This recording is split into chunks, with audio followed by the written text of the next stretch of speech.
हैरत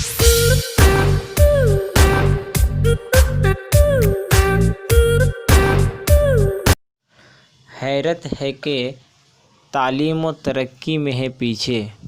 हैरत है कि तालीम व तरक्की में है पीछे, जिस कौम का आगाज़ ही इकरा से हुआ था। अस्सलाम वालेकुम फ्रेंड्स, फिर एक बार आप सबों का हमारे YouTube channel Shine Tutorial by Firoz Hashmi में वेलकम, खैर मकदम, इस्तकबाल किया जाता है। मैं आपके साथ फ़िरोज़ हाशमी। तो आज हम लोग डिस्कस करने वाले हैं क्लास 8 सब्जेक्ट उर्दू के बहुत ही अहम टॉपिक हाली का बचपन, जिसके मुसन्निफ़ सालिहा आबिद हुसैन हैं। तो चलिए वीडियो स्टार्ट करते हैं। आप सभी दोस्तों से गुजारिश है कि अगर हमारी वीडियो अच्छी लगे तो हमारे वीडियो को लाइक करें, शेयर करें और चैनल को सब्सक्राइब करें। आज हम लोग डिस्कस करने वाले हैं हाली का बचपन, जिसका मुसन्निफ़ है सालिहा आबिद हुसैन।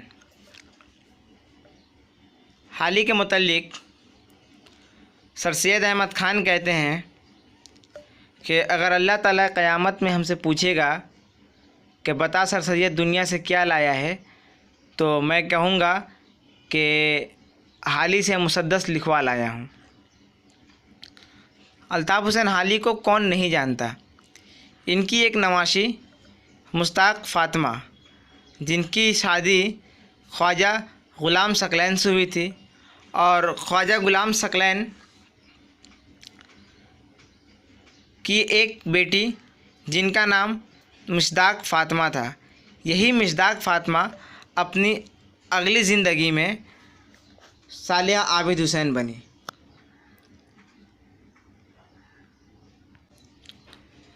सालिहा आबिद हुसैन का असल नाम मिस्दाक फ़ातिमा था और आपकी पैदाइश 18 अगस्त 1913 को पानीपत में हुआ। आपने मैट्रिक का इम्तहान पंजाब यूनिवर्सिटी से पास किया था और 17 अप्रैल 1933 को 20 साल की उम्र में आपकी शादी डॉक्टर सैयद आबिद हुसैन से हुई।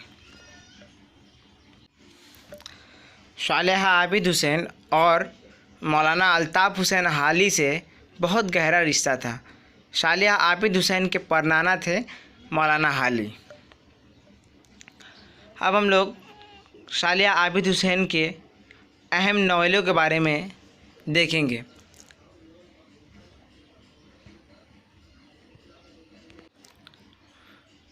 कौमी कौंसिल बराए फ़रोग़ उर्दू ज़बान नई दिल्ली के मुरत्तिब करदा जामे इंसाइक्लोपीडिया में तहरीर है कि सालिहा आबिद हुसैन ने 8 नावल लिखे। इनके ये 8 नावल कुछ इस तरह से हैं: यादों की बारात, कतरे से गोहर होने तक, अपनी अपनी सलेब, सातवां आंगन, राह अमल, आतिशे खामोश, उलझी डोर, अज़रा, गोरीसोए सेज पर। ये इनकी 8 नावल शाये हुई हैं। और सालिहा आबिद हुसैन के मजमूए कलाम में नक्श अव्वल, साजी हस्ती, दर्द दरमा, 3 चेहरे और निराश में आस, ये इनके 5 मजमूए कलाम हैं। नक्श अव्वल जो है ये सालिहा आबिद हुसैन के कहानी और ड्रामों का मजमूआ है। नक्श अव्वल सालिहा आबिद हुसैन ने अपना सफ़रनामा सोजे साज लिखा है, जो 1982 में शाये हुआ। आपने बच्चों के लिए भी कहानियाँ और मज़ामीन लिखे हैं, जिनमें सुनहरे बालों वाले बच्चे का देश, बच्चों के अल्ताफ़ हुसैन हाली और बहार सुंदर, ये सब आपके बच्चों के लिए लिखी गई कहानियाँ हैं। फिर आपकी खुद नविश्त सवाने हयात सिलसिला रोज़ो शब के नाम से शाये हुआ है। सालिया आबिद हुसैन ने अपने परनाना अल्ताफ़ हुसैन हाली की हयात पर एक किताब बउन्वान यादगार हालिब लिखी है। आपका इंतकाल 8 जनवरी 1889 को दिल्ली में हुआ। अब देखेंगे हम लोग कि सालिया आबिद हुसैन को किन किन अवार्ड से नवाजा गया है। इनकी मुख्तलिफ़ किताबों को हिंदुस्तान के मुख्तलिफ़ उर्दू अकाडमियों ने इनामात से नवाजा है। इनकी तवील और अहम खिदमात के एतराफ़ में उन्हें बावक़ार गालिब अवार्ड, बहादुर शाह जफ़र अवार्ड, सरस्वती सम्मान और हिंदुस्तानी हुकूमत का पद्मश्री से भी नवाजा गया है। तो ये था मुख्तसर तारुफ़ ऑफ मुसन्निफ़। अब हम लोग सिलेबस में दिए गए कुछ सवालात हैं, उनके जवाब सवालात को हल करेंगे। तो चलिए पहला सवाल देखते हैं कि हाली की पैदाइश कब और कहाँ हुई। इनके बुज़ुर्गों के बारे में, यहाँ बारे गलती लिखा है, इनके बुज़ुर्गों के बारे में आप क्या जानते हैं।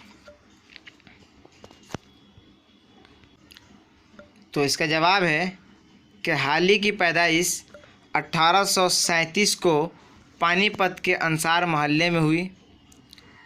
इनके वालिद ख्वाजा एज़्द बख्श अंसारी था और वालिदा सैयदानी थी, और वालिद का सजरा नस्ब हज़रत अबू अय्यूब अंसारी से जा मिलता है, और इनके ख़ानवादे में बड़े बड़े आलिम दीन, सूफ़ी व अदीब गुजरे हैं। इसके बाद हम लोग इसका दूसरा सवाल हल करेंगे। दूसरा सवाल है कि हाली की इब्तदाई तालीम किन लोगों की सरपरस्ती में हुई। तो हाली की इब्तदाई तालीम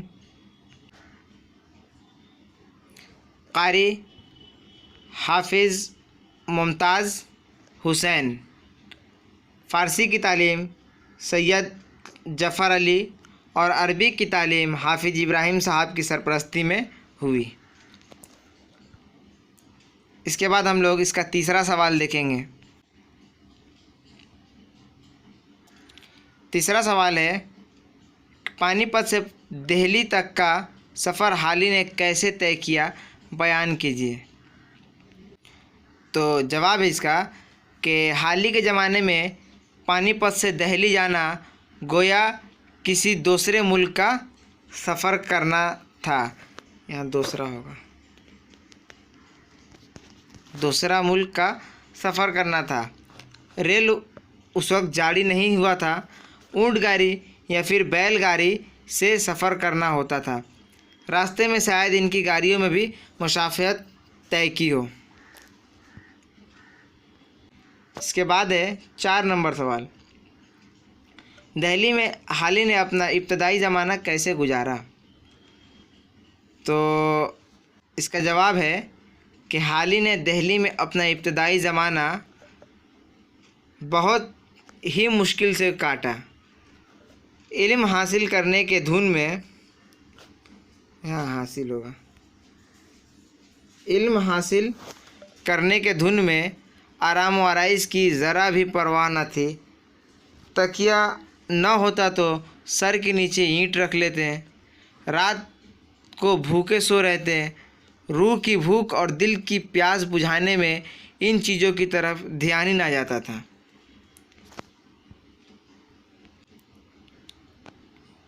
उसके बाद 5वां सवाल है कि अल्ताफ़ हुसैन हाली की बिस्मिल्लाह खानी कितने साल की उम्र में हुई और उन्होंने कुरान मजीद की तालीम किस जय्यत कारी से हासिल की।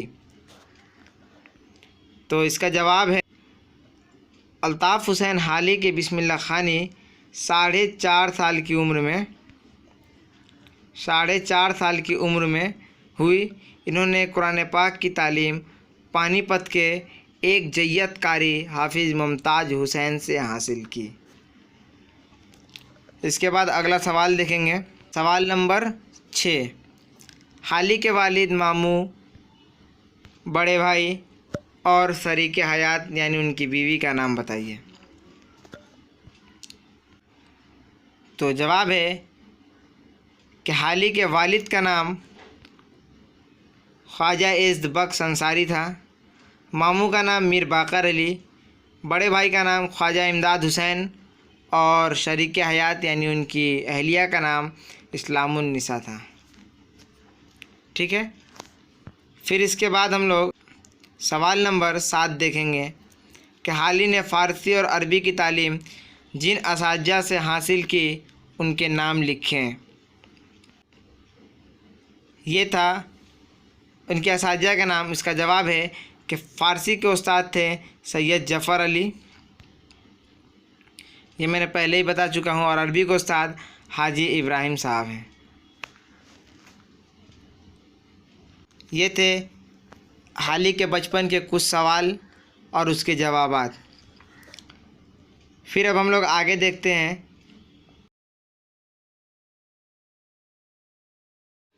अब आगे देखेंगे हम लोग है कि दर्ज झेल अल्फाज की जिद बताइए।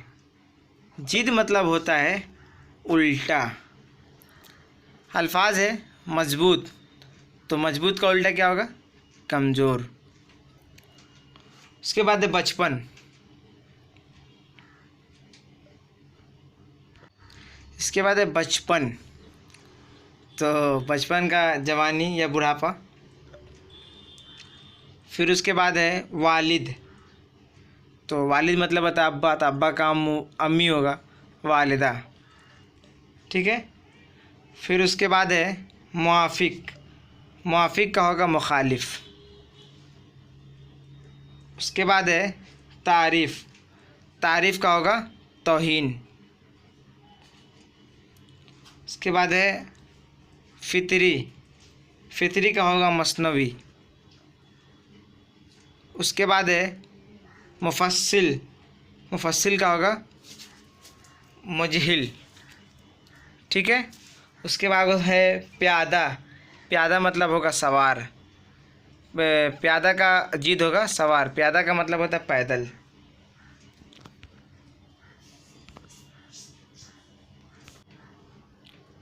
इसके बाद है इख्तलाफ, तो इख्तलाफ का होगा इत्तफाक। ठीक है। उसके बाद है शराफत, शराफत का होगा रज़ालत। उसके बाद आ जाएगा बेगाना, बेगाना का जिद होगा यगाना।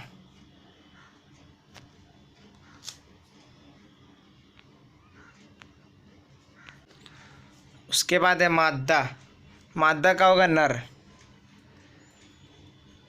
उसके बाद है मुश्किल, तो मुश्किल का आसान। फिर है खाली, खाली का पूरा, और कठिन का सरल। तो यहाँ ख़त्म हुआ दर्ज झेल अल्फाज की जिद।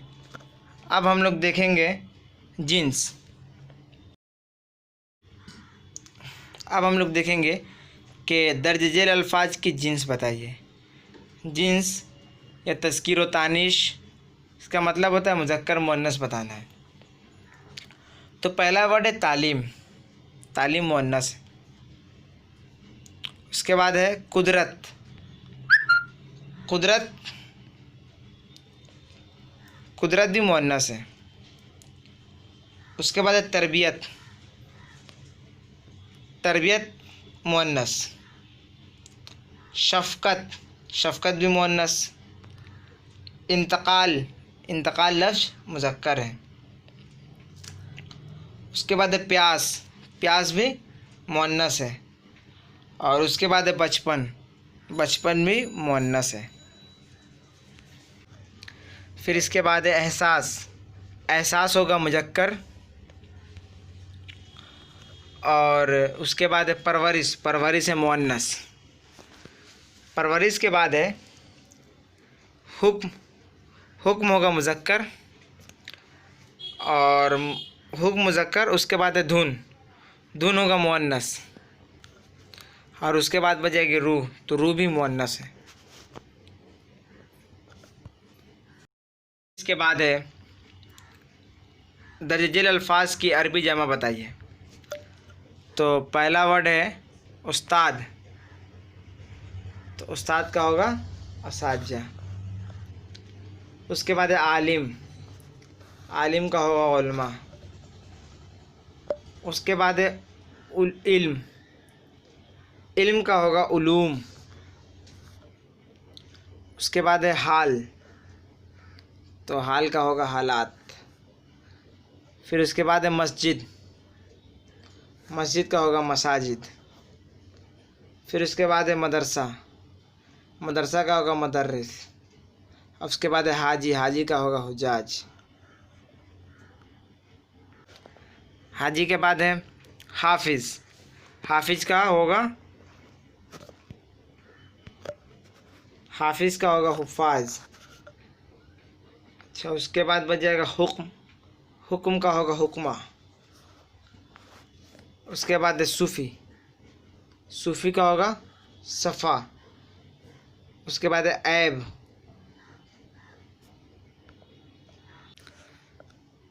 फिर इसके बाद है तर्जुमा, इसके बाद है तर्जुमा, तो तर्जुमा का हो जाएगा तराजुम।